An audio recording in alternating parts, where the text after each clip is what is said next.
গল্পের শুরুতেই আমাদেরকে দেখানো হয় কোরিয়ার একটি শহর পেনিনসুলাতে জম্বি ভাইরাস কন্ট্রোলের বাইরে চলে গিয়েছে। পুরো শহর জম্বিতে ভরে গিয়েছে। আমরা ক্যাপ্টেন জাং সিওককে দেখতে পাই, যে কিনা জম্বিদের থেকে বাঁচার জন্য তার বোনের পরিবারকে একটি জাহাজে নিয়ে যাচ্ছিল, যে শিপটি অন্য দেশের জন্য রওনা হয়ে যাবে। রাস্তায় যাওয়ার সময় একটি লোক তাদের কাছে সাহায্য চায়। সেই লোকটির সঙ্গে তার দুটি মেয়ে আর তার বউ ছিল।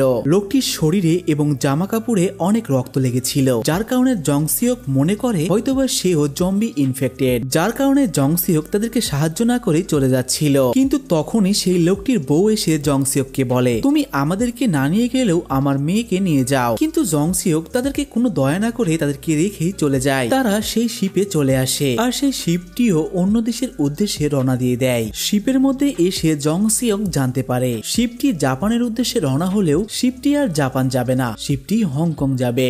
যার জন্য জং সিওক সে জাহাজের ক্যাপ্টেনের সঙ্গে কথা বলার জন্য তার কাছে যায়। অন্যদিকে আমরা দেখতে পাই জম্বি ইনফেক্টেড একটি লোক জম্বিতে পরিণত হয়ে যায় আর সেই কেবিনে থাকা সব মানুষ অনেক ভয় পেয়ে যায়। অন্যদিকে আমরা দেখতে পাই জন সিয়ং এর বোনের হাজবেন্ড ত্রাণ নেওয়ার জন্য লাইনে দাঁড়িয়ে আছে। তারাও তখন সেই খবরটি জেনে যায়। জং সিয়ং যখন এই কথাটি জানতে পারে তখন সে সেই কেবিনের কাছে চলে আসে, কারণ সেই কেবিনের ভিতরে তার বোন আর বোনের বাচ্চা ছিল। আর জং সিয়ং এসে কেবিনের বাইরে সে জম্বিটিকে পেয়ে যায়, যার কারণে সে জম্বিটিকে সে শুট করে দেয়। জং সিওক কেবিনের ভেতরে আসলে দেখতে পাই সেখানে উপস্থিত যত মানুষ ছিল সবাই জম্বি ইনফেক্টেড হয়েছে। সেই কেবিনে থাকা তার বোনের বাচ্চারাও ভাইরাসে আক্রান্ত হয়েছে। তার বোন এখানে সেই ইনফেক্টেড বাচ্চাটিকে ধরে কাঁদছিল। কেবিনে থাকা লোকগুলি যে কোনো সময় জম্বিতে পরিণত হয়ে যেতে পারে, যার কারণে জং সিওক তার বোনকে সেখান থেকে নিয়ে যেতে চায়। কিন্তু তার বোন তার ছেলেকে রেখে কোনোভাবেই যেতে চাচ্ছিল না।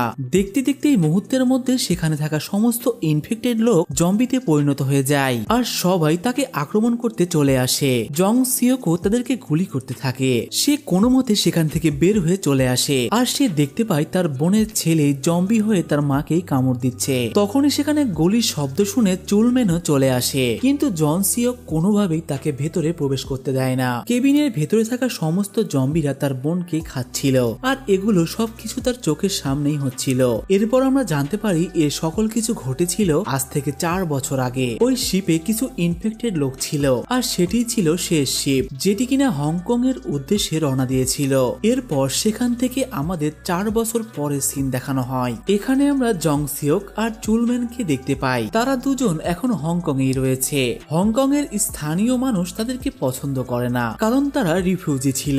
একদিন কিছু গ্যাংয়ের লোক তাদের কাছে আসে আর তাদেরকে তাদের বসের কাছে নিয়ে যায় আর তাদের বস তাদেরকে একটি জবের অফার দেয়। তাদের 4 জনকে একটি টিম বানিয়ে আবারও দ্বিতীয়বার সেই জম্বিতে ভরা কোরিয়ার সেই পেনিনসুলা শহরে পাঠাতে চায়, যেটা কিনা এখনো কোয়ারেন্টাইন অবস্থায় আছে আর পুরো শহর জম্বি ছড়িয়ে আছে। আর সেখানে গিয়ে তাদের প্রধান কাজ হলো সেখানে একটি ফুডের ট্রাক রয়েছে, যেই ট্রাকে পুরো $30 মিলিয়ন পড়ে আছে। এই ট্রাকটিকেই মূলত তাদেরকে উদ্ধার করে আনতে হবে। আর তাদেরকে এখানে এটাও বলা হয় সেই ট্রাকটি উদ্ধার করে আনতে পারলে তাদেরকে $2.5 মিলিয়ন দেওয়া হবে। সেই সঙ্গে সঙ্গে সেই গ্যাংয়ের লিডার তাদেরকে জম্বিদের হাত থেকে বাঁচার জন্য কিছু পদ্ধতিও বলে দেয়। সেখানকার জম্বিরা রাতে কিছুই দেখতে পায় না। রাতের শব্দ শুনে তারা মানুষদেরকে অ্যাটাক করে, যার কারণে তারা এই কাজটি রাতে খুব সহজেই করতে পারবে। তাদেরকে দুটি স্যাটেলাইট ফোন দিয়ে শিপের সাহায্যে লোকেশনে পাঠিয়ে দেওয়া হয়। আর এই মিশন কমপ্লিট হওয়ার পর তাদেরকে বলা হয় তারা এই স্যাটেলাইট ফোন দুটি ব্যবহার করতে পারবে। তারা 4 জন সেখানে পৌঁছে যায় যেখানে সেই ট্রাকটি দাঁড়িয়ে ছিল। জাং সিওক ট্রাকটি চেক করার জন্য সেই ট্রাকের কাছে যায়, কিন্তু সে সেখানে গিয়ে জানতে পারে এই ট্রাকটি আসলে তাদের নয়। জাং সিওক যখন ট্রাকটি চেক করে ফিরে আসছিল তখন সে কিছু একটির আওয়াজ শুনতে পায়। সে দেখতে পায় যে একটি বিল্ডিং পড়ে আছে আর সেখানে অনেকগুলো জম্বিতে ভর্তি। আর সেই বিল্ডিংটি কাঁচের হওয়ার কারণে সে বাহির থেকে সমস্ত জম্বিকে দেখতে পায়। আর সেই কাঁচের কোনোই ভরসা ছিল না, সেই বিল্ডিং এর কাঁচ যে কোনো সময় ভেঙে যেতে পারে। জাং সিওক সেটি দেখে তাড়াতাড়ি সে গাড়িতে বসে পড়ে আর তারা তাদের টার্গেটের উদ্দেশ্যে বেরিয়ে পড়ে। কিছু দূরে আসার পর তারা আরো একটি ট্রাক দেখতে পায়। আর এবার জং সিওক একা নয়, তার সঙ্গে চুলম্যান আর তাদের আরো একটি পার্টনার সেই ট্রাকটি চেক করার জন্য যায়। এখানে তারা শুধু একাই নয়, এখানে আরো কেউ ছিল যারা কিনা তাদের উপরে নজর রাখছিল। তারা যখন সেই ট্রাকটি খোলে তারা দেখতে পায় পুরো ট্রাকে টাকা ভর্তি। এখানে তো তারা ট্রাকটি খোঁজার মিশন কমপ্লিট করে ফেলে আর এখন এখান থেকে চলে যাওয়ার সময় হয়েছে। তারা দেখতে পায় সেই ট্রাকের ড্রাইভারও একটি জম্বিতে পরিণত হয়েছে। তারা মনে করে হয়তোবা ড্রাইভারটি মারা গিয়েছে, কিন্তু এটাই ছিল তাদের জীবনের সবচাইতে বড় ভুল। যখনই চুলম্যান সেই ট্রাকের ভেতরে যায় তখনই সেই ট্রাকের ড্রাইভারটি জেগে যায় আর চুলম্যানকে আক্রমণ করতে থাকে, যার ফলে সেই ট্রাকের হর্ন বেজে ওঠে আর পুরো এলাকায় সেই হর্ন ছড়িয়ে পড়ে, যার ফলে পুরো এলাকার জম্বিরা অ্যালার্ট হয়ে যায় আর তাদের দিকে আসতে শুরু করে। আর এই জম্বিগুলো কোনো সাধারণ জম্বি ছিল না, এই জম্বিগুলো ছিল কোরিয়ার সবচেয়ে দ্রুতগামী জম্বি। জং সিওক দ্রুত সেই ড্রাইভারকে মেরে ফেলে আর তাদের একজন সঙ্গী সেই ট্রাকটিকে স্টার্ট করে আর জং সিওক জম্বিদেরকে মারতে থাকে। অন্যদিকে চুলম্যান গিয়ে তাদের গাড়িটি স্টার্ট করে, জং সিওকও গিয়ে তাদের কারে বসে পড়ে। এত কঠিন হওয়া সত্ত্বেও তারা সেই ট্রাকটি সেখান থেকে বের করতে সক্ষম হয়। আর এখন সেই স্যাটেলাইট ফোনটি ইউজ করার সময় এসেছে। তারা সেই স্যাটেলাইট ফোনটি ইউজ করতেই যাবে, ঠিক তখনই অনেকগুলো ফ্লেয়ার গান কেউ যেন তাদের গাড়ির দিকে ছুড়ে মারে। আর এটা তাদের জন্য বিছানো একটি ট্র্যাপ ছিল, যাতে সেই ফ্লেয়ার গানের আলোর কারণে জম্বিগুলো তাদের দিকেই অ্যাট্রাক্ট হয়। আর ঠিক হয়ও এমনটাই, সমস্ত জম্বিরা আলো দেখে তাদের গাড়ির দিকে ছুটে আসতে থাকে, যার কারণে তারাও তাদের গাড়িকে অনেক দ্রুত চালাতে শুরু করে। অনেক দূরে যাওয়ার পরে তাদের গাড়ি উল্টে যায় আর সেখানেই তাদের ট্রাকও অ্যাক্সিডেন্ট করে। জাং সিওক সোজা তার গাড়ি থেকে বাইরে পড়ে যায়। সে দেখতে পায় তার 3 জন সঙ্গী মারা গিয়েছে, কিন্তু আসলে এমনটা হয়নি। চুলমিল দ্রুত ট্রাকের পেছনে ঢুকে দরজা লাগিয়ে দেয়। ট্রাক ড্রাইভারও এখনো বেঁচে ছিল, কিন্তু জং সিওর কাছে এত সময় ছিল না, যার কারণে তারা বেঁচে আছে কিনা সেটা দেখারও সময় পায় না। আর সে জম্বিদের সঙ্গে লড়াই করতে করতে এমন একটি সময় চলে আসে যে সে হেরেই যাবে। ঠিক তখনই আমরা দেখি একটি কার এসে তাকে সাহায্য করে, আর সেই কারের মধ্যে আমরা দেখি একটা মেয়ে যার নাম জেয়ং। জেয়নের সঙ্গে তার ছোট বোনও সেখানে বসেছিল। সে জং সিওককে গাড়িতে বসিয়ে সেখান থেকে চলে যায়, কিন্তু জম্বিরা চারিদিক থেকে তাদেরকে ঘিরে নিয়েছিল। এখানে জিউন অনেক কষ্টে জম্বিদের হাত থেকে বেঁচে গাড়ি নিয়ে চলে যায়। জিউন এখানে খুব সাবধানতার সঙ্গে তার গাড়িকে একটি ব্রিজের নিচে পার্কিং করে দেয়, কারণ সামনে জম্বিদের অনেক বড় একটি দল ছিল। তখনই জিউনের ছোট বোন তার বুদ্ধি দিয়ে নিজের রিমোট কন্ট্রোল খেলনা গাড়ি লাইটিং সহকারে বাইরে বের করে দেয়। সেখানে এমন একটি টেকনোলজি ব্যবহার করেছিল যে গাড়ি থেকে অটোমেটিক শব্দ বের হচ্ছিল, যার কারণে জম্বিদের মনোযোগ সেই গাড়ির দিকে চলে আসে আর তারা এখানে খুব সহজেই বেঁচে ফিরে যায়। আর এরপর তারা তাদের বাড়িতে চলে আসে, যেখানে তার মা বাবা থাকে। আর এখানে আমরা জানতে পারি এই 2 জন মা বাবা সেই লোক যারা মুভির শুরুতে জং সিওং এর কাছে সাহায্য চেয়েছিল, আর জং সিওং তাদেরকে ইগনোর করে সেখান থেকে চলে এসেছিল। আর সেই মেয়েটির কোলে থাকা ছোট্ট মেয়েটি হলো জিউন, যার জীবন বাঁচাতে জং সিওং মানা করে দিয়েছিল, আর আজকে সেই তার জীবন বাঁচিয়েছে। অন্যদিকে সেই ট্রাকের কাছে পুরো একটি গ্যাং চলে আসে, আর এই গ্যাং এর নাম ছিল ইউনিট 631, আর এই গ্যাং এর লিডার ছিল ফার্স্ট ক্লাস হং। তারা দেখতে পায় সেই ট্রাকের ড্রাইভার এখনো জীবিত আছে, আর তারা তার জীবন বাঁচানোর বদলে তারা তাকে সেখানেই মেরে ফেলে। আর এখানেই আমরা বুঝতে পারি এই গ্যাং এর মানুষগুলো কেমন, আর এরাও কোনো জম্বিদের থেকেও কম নয়। আর জং সিওনদের ট্রাকের উপরে যে ফ্লেয়ার গানগুলো ফেলেছিল তারা এরাই ছিল, যেন তারা সবাই জম্বির দ্বারা মারা যায়। তারা সেই ট্রাকটি নিয়ে সেখান থেকে চলে যায়। তারা মনে করেছিল এই ট্রাকের মধ্যে অনেক খাবার আছে। তারা তাদের মিলিটারি কম্পাউন্ডে চলে আসে, যেখানে তারা অনেক বেশি ফেমাস ছিল। অন্যদিকে জন সিওং দেখতে পায় জিউনের বাবা এল্ডার কিম কোন মিলিটারি অফিসারের সঙ্গে কথা বলার চেষ্টা করছে, আর সে মনে করছিল জিন তাদের এখান থেকে বাঁচিয়ে নিয়ে যাবে। কিন্তু দুঃখের বিষয় এটাই যে মিলিটারি অপারেশন 4 বছর আগেই বন্ধ হয়ে গিয়েছে, আর এটা তারা খুব ভালোভাবে জানতো। তাদের 3 জনকে বাঁচানোর জন্য কেউই আসবে না। আর তারা যখন জানতে পারে জন সিওং হংকং থেকেই ফিরে এসেছে, তারা অনেক বেশি হতাশ হয়ে যায় যে গত 4 বছরে তাদেরকে কেউই বাঁচাতে আসেনি, কিন্তু টাকার জন্য মানুষ এখানে চলে এসেছে। জিউনের মা জন সিওংকে বলে যে তোমার বাকি সঙ্গীগুলোর কি হয়েছে। সে বলে তারা সবাই মারা গিয়েছে। অন্যদিকে যখন তারা খাবারের ট্রাকটি খোলে তখন তারা চুনমিলকে পেয়ে যায়। তারা এখানে গেমের জন্য তাকে সঙ্গে করে নিয়ে যায়। কিছু সময় পরে যখন ওই গ্যাং এর একটি লোক ট্রাকে থাকা একটি ব্যাগ খোলে তখন সে অবাক হয়ে যায়। সে সোজা ক্যাপ্টেন সিওর কাছে যায় আর তাকে সেখানে থাকা টাকার কথা বলে দেয়। তখন সে সোজা সেই টাকার কাছে যায় আর চেক করে দেখতে পায় সেখানে ব্যাগ ভর্তি ডলার রয়েছে, আর সেই সঙ্গে একটি স্যাটেলাইট ফোনও রয়েছে। যখনই সে ফোনটি চালু করে তখন সেখানে একটি কল আসে। ফোন রিসিভ করার পর সিও বুঝতে পারে এই ট্রাক হচ্ছে একটি অপারেশনের অংশ, যাকে এই ট্রাক নিয়ে যাওয়ার টাকাও দেয়া হবে, আর যেটি ফিরে নিয়ে আসবে তাকে কোরিয়া থেকে বাইরেও নিয়ে যাওয়া হবে। যার কারণে সিও নিজেই এই সিদ্ধান্ত নিয়ে নেয় আর এই কথাটি গোপন রাখে। অন্যদিকে আমরা দেখতে পাই চুলম্যানকে বাকি বন্দীদের সঙ্গে আটকে রাখা হয়েছে আর তাদের দেখার জন্য অনেক লোক সেখানে জমা হয়েছে। আর এটি একটি গেম শো ছিল যেখানে সাধারণ মানুষ আর জম্বিদের লড়াই করানো হতো। আর এই শো দেখার জন্য সেখানকার মানুষজন অনেক বেশি এক্সাইটেড ছিল।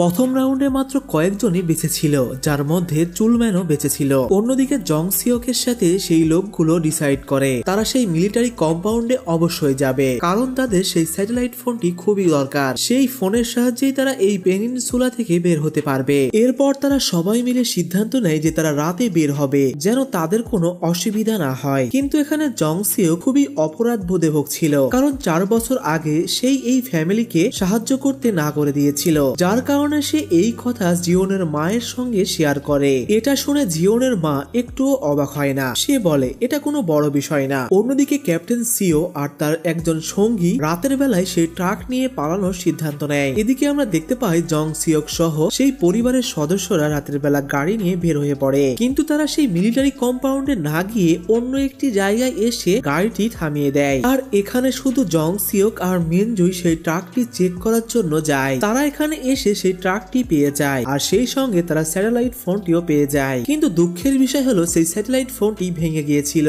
আর এরপর সেখানে সেই ক্যাপ্টেন সিওর পার্টনারও চলে আসে আর জং সিওক তাকে গান পয়েন্ট করে তার সমস্ত কথা শুনে নেয়। ক্যাপ্টেন সিওর সেই লোকটি বলে সিও সেই স্যাটেলাইট ফোনের মাধ্যমে এই অপারেশনের বিষয়ে সবকিছু জেনে গিয়েছে। আমি আর ক্যাপ্টেন সিও সেই লোকগুলোর সঙ্গে দেখা করতে চাই। আর এই সমস্ত বিষয়গুলো তারা একটি স্যাটেলাইট ফোনের মাধ্যমে জানতে পেরেছে, যেটা কিনা ক্যাপ্টেন সিওর রুমে আছে। এই কথা শুনে জং সিওক বুঝতে পারে তারা চুলম্যানের ফোনটি পেয়ে গিয়েছে। আর এখানে সিওর পার্টনার এটাও বলে দেয় যে তারা ট্রাকের মধ্যে একটি লোককেও পেয়েছে যে কিনা ওই ক্রেজি গেমের সদস্য হয়ে গিয়েছে। এটা শোনা মাত্রই জং সিওক সঙ্গে সঙ্গে চুলম্যানকে বাঁচানোর জন্য তার ভেতরে দৌড়ে চলে যায়। সে যাওয়ার পরে সেখানে ক্যাপ্টেন সিও চলে আসে। সে এসেই কোনো কথা না বলেই গুলি করতে শুরু করে দেয়। তখনই মিনজু গাড়ি রিভার্স করে তাকে ট্রাক দিয়ে ধাক্কা দিয়ে দেয় আর সে এখানে ক্যাপ্টেন সিওর পকেট থেকে সেই স্যাটেলাইট ফোনটি নিয়ে নেয়। কিন্তু এখানে বড় একটি সমস্যা হয়ে যায়। গুলির শব্দ শুনে সমস্ত জম্বিরা এদিকে আসতে শুরু করে দেয়। জং সিওক একদম ঠিক সময়ে চুলম্যানকে এসে বাঁচিয়ে নেয়। এখানে তারা সেই গেমের সদস্য আর জম্বিদের হাত থেকে বেঁচে বাইরে চলে আসে, কিন্তু হুট করেই একটি জম্বি এসে জং সিওককে ধরে ফেলে। এখানে চুলম্যানের কাছে দুটি রাস্তা ছিল, হয়তো সে এখান থেকে পালিয়ে যাবে আর নয়তো এই গানটি তুলে জং সিওককে বাঁচাবে। সে এখানে দ্বিতীয় রাস্তাটি বেছে নেয়। সে এখানে সেই গানটি তুলে জম্বিদেরকে মেরে জং সিওককে বাঁচিয়ে নেয়। কিন্তু এখানে সেই গ্যাংয়ের লিডার সার্জেন্ট চুলম্যানকে শুট করে মেরে ফেলে। এখানে চুলম্যান মারা যাওয়াতে জং সিওক অনেক বেশি শকড হয়ে যায়। সে এখানে বুঝতে পারে না সে এখন কি করবে। তার সকল পরিবারের সদস্যই এখন তো মারা গিয়েছে। চুলম্যানই একজন সদস্য যে কিনা বেঁচে ছিল, কিন্তু এখন সেও আর নেই। ওই সার্জেন্ট জং সিওককে শুট করতেই যাবে, কিন্তু তখনই মিনজু ট্রাক নিয়ে সেখানে চলে আসে আর জং সিওককে বাঁচিয়ে নেয়। জং সিওক ট্রাকে উঠে পড়লে আমরা দেখতে পাই জম্বিরা চারিদিক থেকে তাদেরকে ঘিরে ফেলেছে। এখানে সেই ট্রাকের সামনের কাঁচগুলো ভাঙার কারণে জম্বিরা তার ভেতরে প্রবেশ করতে শুরু করে। তখনই সেখানে একটি লাইট জ্বলে ওঠে আর আমরা দেখতে পাই এটি করেছে জিয়ং। জিয়ং এখানে কারের লাইট দিয়ে সকল জম্বিদের তার দিকে আকর্ষিত করে। এখানে তারা জম্বির হাত থেকে বেঁচে আগে যাওয়ার চেষ্টা করে, কিন্তু তাদের পিছে সেই জম্বিদের সঙ্গে সঙ্গে পুরো গ্যাং পিছু করতে শুরু করে। সেই গ্যাংয়ের সদস্যরা কোনোভাবেই তাদের পিছু ছাড়ে না, কিন্তু জিয়ং একাই সেই গ্যাং এর অনেকগুলো গাড়ি ধ্বংস করে ফেলে। কিন্তু এখানে জিয়ং এর মতোই একজন দক্ষ ড্রাইভার তার কাছে চলে আসে, কিন্তু জিয়ং এখানে নিজের দক্ষতা কাজে লাগিয়ে সেই ড্রাইভারকেও হারিয়ে দেয়। এখানে গ্যাং এর মেম্বার সহ অনেকগুলো গাড়ি ধ্বংস হয়ে যাবার পর গ্যাং এর লিডার সার্জেন্ট তখন নিজের শেষ চালটা চালে। সে তাদের গাড়িতে থাকা বড় বড় লাইট গুলো চালিয়ে দেয়, যার কারণে সমস্ত জম্বিরা ওদের রাস্তা ব্লক করতে শুরু করে। কিন্তু জিয়ং তবুও সব জম্বিদের ঠেলে সামনে এগোতে থাকে আর জং সিওক গুলি করে সেই লাইট গুলো নষ্ট করে দেয়। এখানে জং সিওকদের গাড়িগুলো সামনে এগিয়ে গেলে জম্বির হাত থেকে বেঁচে গেলেও সেই গ্যাং মেম্বারদের গাড়িগুলো জম্বিরা আটকে ফেলে। এখানে তারা পোর্টে চলে আসলে দেখতে পাই শিপ তাদের জন্য রেডি হয়ে আছে। এখানে তারা অনেক বেশি খুশি ছিল যে তারা বেঁচে গিয়েছে। তখনই একটি কার এসে জিওনের গাড়িতে জোরে ধাক্কা মারে আর মিনজু যখন এটি দেখে সে অনেক বেশি শকড হয়ে যায়, কারণ তার পুরো পরিবার সে গাড়িতে ছিল। আর সেই কারে ধাক্কা মারে অন্য কেউ নয়, ক্যাপ্টেন সিও। সে জিওনকে গান পয়েন্ট করে নেয় আর তাদের সকলকে গান নিচে রাখতে বলে। আমরা দেখতে পাই সিও একদম পাগলের মতো হয়ে গিয়েছিল। সে যে কোনো সময় জিওনকে মেরে ফেলতে পারে। এখানে আমরা জিওনের ছোট বোনকে দেখতে পাই। সে এখানে তার বুদ্ধির পরিচয় দেয়। সে তার হাতে থাকা রিমোট কন্ট্রোল গাড়িটি দিয়ে ক্যাপ্টেন সিওর মনোযোগ সরিয়ে দেয়। এখানে জিওন মুক্তি পেয়ে গেলেও ক্যাপ্টেন সিও সেই ছোট্ট মেয়েটিকে দেখতে পায়, যার কারণে সে তার দিকে গুলি করে ফেলে। তখনই তার বাবা এসে তার ছোট্ট মেয়েটিকে বাঁচিয়ে নেয়, আর গুলি গিয়ে তার বাবাকেই লাগে। মিনজু এখানে বন্দুক দিয়ে সিওকে গুলি করতে থাকে, কিন্তু সিওর একটি গুলি এসে মিনজুর পায়ে লেগে যায়। সিও ট্রাক নিয়ে পালিয়ে যায়, আর তার এখান থেকে যাওয়ার টিকিটও রয়েছে। আর এদিকে তারা পেনিনসুলাতে আবারও ফেসে যায়। সিও এখানে ট্রাক নিয়ে সেই শিপে পৌঁছে যায়। এখানে থাকা সেই লোকগুলো ট্রাকটি চেক করে যে সেখানে টাকা আছে কিনা। এখানে থাকা লোকগুলো সেই ট্রাকটি পেয়ে যাওয়ার পরও তাদের ওয়াদা রক্ষা করে না। তারা তাকে গুলি করতে থাকে। তারা সিওকে অনেক গুলি করে, কিন্তু সিও সেই অবস্থাতেই সেই ট্রাকটিকে রিভার্স করে, যার কারণে সেই ট্রাকটি আবারও পিছে চলে যায়। আর সেই শিপের দরজা খুলে ট্রাকটি বের হয়ে গেলেই অনেকগুলো জম্বি সেই শিপের মধ্যে প্রবেশ করে। আর এতগুলো জম্বিকে সেখানকার লোকগুলো কন্ট্রোল করতে পারে না। এখানে সিও নিজেও মরে, আর সেখানে থাকা লোকগুলোকেও জম্বিরা মেরে ফেলে। আর এই সমস্ত ঘটনাগুলো জং সিও আর মিনজুর ফ্যামিলিরা দূর থেকে দেখে। আর এখানে আমরা দেখতে পাই জিওনের বাবা ধীরে ধীরে মারা যায়। আর সেই সময় একটি মিলিটারি চপার উপর দিয়ে যাচ্ছিল। তখনই তারা নিচে থেকে সেই চপারকে সিগন্যাল পাঠায়। অন্যদিকে জম্বিও তাদের দিকে এগিয়ে আসছিল। যেহেতু এখানে মিনজু আহত ছিল, তাই সে দৌড়াতে পারে না, কিন্তু জং সিওক তাকে এবার ওয়াদা করে সে এবার তার মেয়েকে বাঁচিয়ে ছাড়বে। জং সিওক মিনজু দুই মেয়েকেই নিয়ে দৌড়াতে থাকে চপারের দিকে, আর জম্বিরাও তাদের পিছু করতে থাকে। মিনজু পেছন থেকে গুলি করে সেই জম্বিদেরকে আটকানোর চেষ্টা করে। এরপর সে একটি ট্রাকে উঠে সেই ট্রাকের হর্ন বাজাতে থাকে, আর সেই জম্বিগুলো তার দিকে চলে আসতে থাকে। তারা সেই চপারের কাছে এসে দেখে তাদেরকে সাহায্য করে আর অন্য কেউ নয়, সেই মেজর জেন। এখানে জিওনের বাবা তাদেরকে আগেই বলেছিল মেজর জেন তাদেরকে সাহায্য করতে আসবে। তারা যখন সেই চপারের কাছে এসে তাদেরকে তার মাকে সাহায্য করতে বলে, কিন্তু সেখানে থাকা সৈন্যরা এটি করতে নিষেধ করে দেয়, কারণ সকল পরিস্থিতি তাদের হাতের বাইরে চলে গিয়েছে। তখনই জিওন সেই সৈন্যর একটি গান বের করে তাদেরকে গান পয়েন্ট করে ফেলে। সে বলে তাদের মাকে ছাড়া সে কোথাও যাবে না। তখনই সে দেখতে পায় তার মা নিজের গান দিয়ে সাইড করতে যাচ্ছে। এটা দেখে জিওন অনেক বেশি ভেঙে পড়ে। তখনই মেজর জেন তাকে বলে তোমার মা একদমই ঠিক করছে,